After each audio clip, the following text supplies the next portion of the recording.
मुहर्रम के मौके पर स्वयंसेवी संस्था की तरफ से फुलवारी में राहगीरों के बीच शरबत का किया गया वितरण।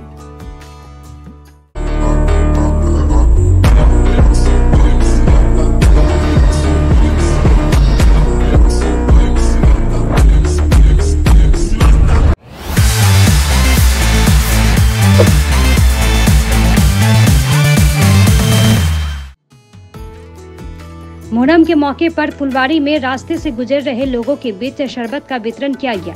ये पहल फुलवारी की एक स्वयंसेवी संस्था की तरफ से की गई।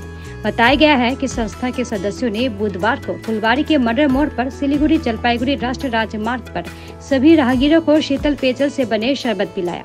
स्वयंसेवी संस्था के सदस्य कमाल हुसैन ने बताया कि मुहर्रम के मौके पर हर साल की तरह इस साल भी हम फुलवारी इलाके में लोगों के बीच शरबत का वितरण कर रहे हैं।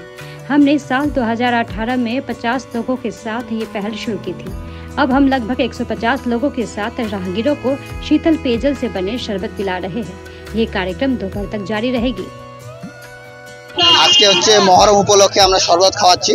2018 সাল থেকে এটা করতেছি। আর আজকে নতুন একটা আমরা উদ্যোগ নিলাম, ব্লাড ডোনার আর কি ব্যবস্থা করছি। কেউ যদি আমাদের সাথে যোগাযোগ করে, আমার নাম্বার হলো 8250046162। এই নাম্বারে যদি যোগাযোগ করে কারো যদি ব্লাডের প্রয়োজন হয় আমরা সেই ব্লাড ডোনারকে জোগাড় করে দেবো। প্রতি বছরই আমরা করি, 2018 সাল থেকেই করতেছি। আর আজকে মহরম উপলক্ষে আমরা এই শরবত খাওয়াচ্ছি ইয়াদে হুসেনের নামে আর কি। কারবালার ময়দানে যারা যারা শহীদ হচ্ছেন তিনার নামে আমরা আজকে শরবত খাওয়াচ্ছি মানুষকে, পথ চলতি মানুষদের। আমাদের সংস্থার নাম হচ্ছে মানুষ মানুষের জন্য। আনুমানিক আগে 50 জন ছিল, এবারে টোটাল 100 জন জয়েন হয়েছে, আর নতুন করে অ্যাড হয়েছে। এখন 150 জন আর কি নিয়ে চলছে। আমাদের আজকে 7-8 হাজার মানুষের আর কি শরবত খাওয়ানোর ইয়ে নিয়েছি।